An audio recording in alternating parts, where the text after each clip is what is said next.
Many of us are aware of Satie's sense of humour. Few realise how well he used his wit to change the world around him. Satie gave his autobiography a contradictory title, Memoirs of an Amnesiac. In it, he tells us about his eating habits. My only nourishment consists of food that is white, eggs, sugar, shredded bones, the fat of dead animals, veal, salt, coconuts, chicken cooked in white water, mouldy fruit, rice, turnips, sausages in camphor, pastry, cheese, white varieties, cotton, salad, and certain kinds of fish without their skin. I boil my wine and drink it cold, mixed with the juice of the fuchsia.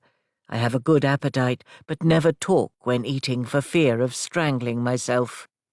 And he writes what was going on in his mind when he wrote music. Everyone will tell you I am not a musician. That is correct. From the very beginning of my career, I class myself a phonometographer. My work is completely phonometrical. Take my Fil des Étoiles, or my Morceau en forme de poire, my En habit de cheval, or my sarabande. It is evident that musical ideas play no part whatsoever in their composition. Science is the dominating factor. Besides, I enjoy measuring a sound much more than hearing it. With my phonometer in hand, I work happily and with confidence. What haven't I weighed or measured? I've done all of Beethoven, all of Verdi, etc. It's fascinating.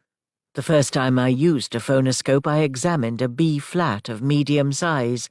I can assure you that I have never seen anything so revolting. I called in my man to show it to him. On my phonoscales, a common or garden F-sharp registered 93 kilos. It came out of a fat tenor, whom I also weighed.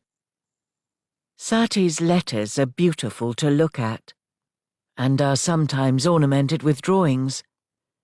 As when writing his music, he never wastes a line. The notes for his sheets of music were fantastical. His strange, sparse score lines, often written without bar lines, are peppered with whimsical instructions. Like a nightingale with toothache, light as an egg, open your head and work it out for yourself. Satie took a delight in giving his compositions bizarre and nonsensical names.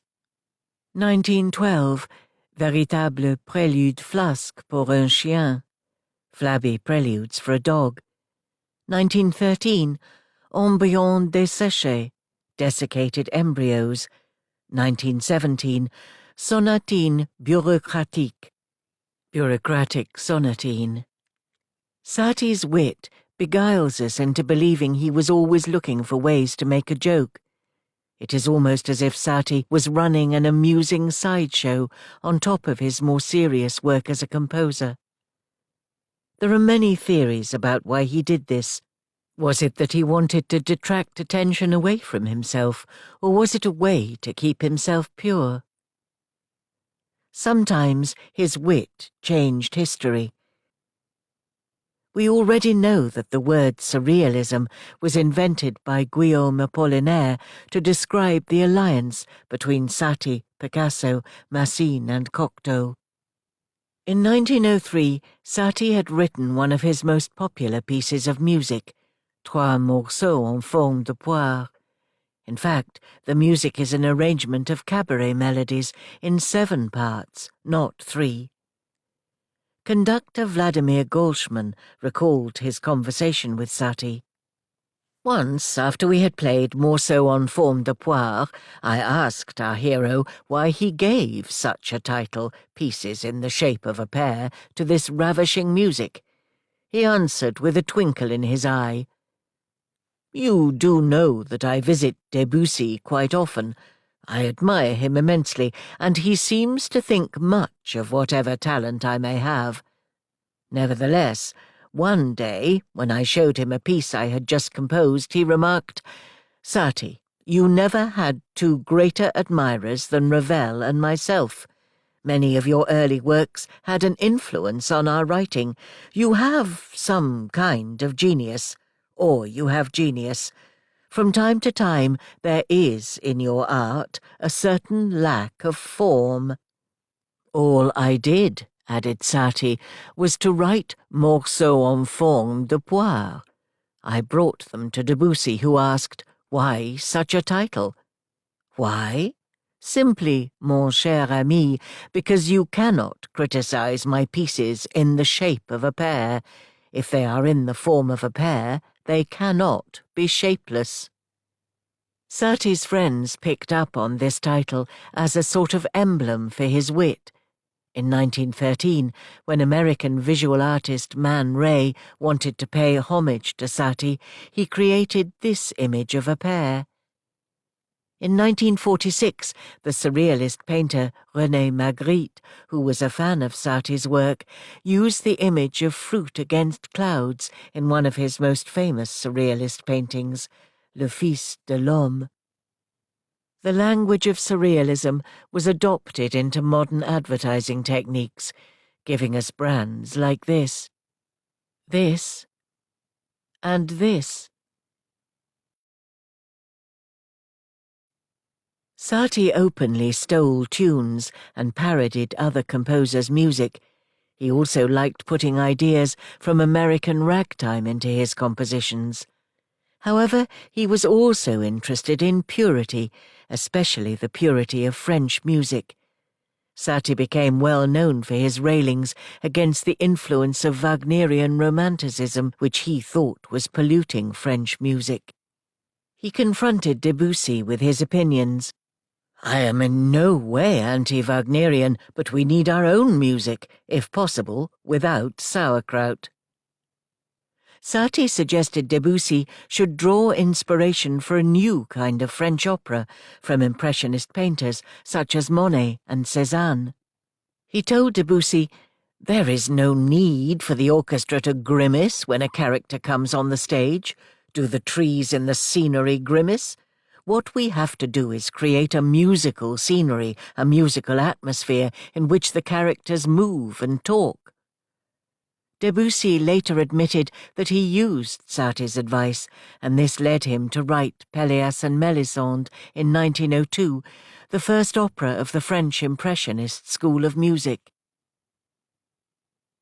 About this time, Satie wrote an interesting piece called Vexations. It consisted of half a sheet of musical score and was unpublished in his lifetime. The music is a parody of what in Wagnerian music is known as the unendliche Melodie, unending melody. Written above the music, Satie directs the reader that, in order to play the theme 840 times in succession, it would be advisable to prepare oneself beforehand and in the deepest silence and serious immobility. Even before repetition, the piano line is unnerving, mild but menacing, exquisite but skewed, modest but exacting. In 1963, John Cage arranged the first performance, which took 18 hours and 40 minutes, many times longer than Die Meistersinger, Wagner's longest opera. John Cage said that Satie was responsible for the one new idea since Beethoven, the use of controlled duration as a structural element. The principles of John Cage in the 1960s and the minimalist music of Philip Glass in the 1990s had their origins in Satie's humour. In 1920, Satie introduced a concert featuring the works of Les Six, as the 6 young musicians that he worked with came to be called. It was played during the first intermission, and the audience was told, "We urgently beg you not to attach any importance to it and to act during the intermission as if the music did not exist. It hopes to contribute to life the way a casual conversation does, or a picture in a gallery, or a chair in which one is or is not seated." Despite this announcement, when the music started, people returned to their seats. Satie told everyone to keep talking. Whatever you do, don't listen. Satie called this music musique d'ameublement, furniture music. Satie and his Dadaist friends had invented the concept of background music. Although Satie was very influential during his lifetime, whenever success came his way, he would shed another skin and reinvent himself. After his death in 1925, his legacy comprised 150 solo piano pieces, 14 songs, 6 stage works, a mass for voices and organ, a cantata, and a new musical tradition that was followed by Debussy, Ravel, Stravinsky, and Poulenc. Fellow composer Darius Milhaud wrote, "Satie was our mascot. The purity of his art, his horror of all concessions, his contempt for money, and his ruthless attitude towards the critics were a marvelous example for us all." This is Satie's legacy, a legacy that we have come here to celebrate tonight.